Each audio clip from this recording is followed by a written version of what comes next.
She earned nearly 2 million yen, but almost every cent vanished in the blink of an eye.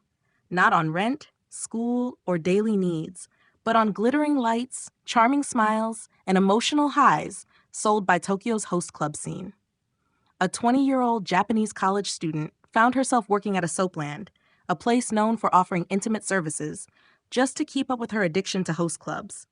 And the story behind it is as heartbreaking as it is eye-opening. Her journey began at the age of 18, with what seemed like an innocent visit to a host club in Kabukicho, Tokyo's most famous red light district. Drawn in by the fancy decorations and good-looking men trained to give customers attention and comfort, she didn't realize she was slowly stepping into a cycle that would take over her life. Soon, her visits became regular. Up to 4 times a month, she would return, hungry not for alcohol, but for attention. She collected more than 50 name cards from different hosts.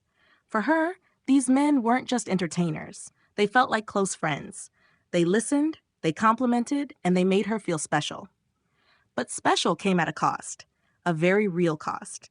On one night alone, she spent 1.2 million yen, over 10,000 Singapore dollars, just to buy a champagne tower, a flashy display used to impress hosts.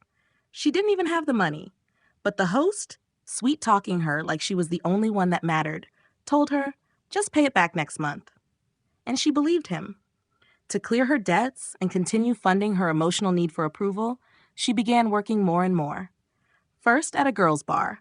Then eventually, she entered a Soapland, a bathhouse where sexual services are part of the job.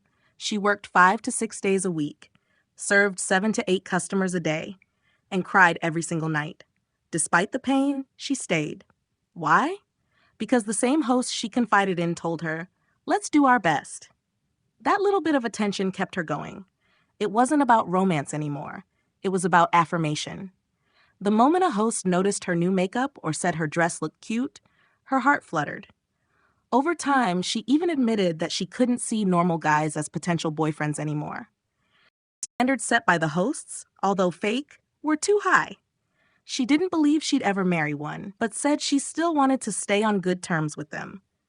Now here's a question for you. Is this really a personal addiction or a system designed to emotionally trap vulnerable people?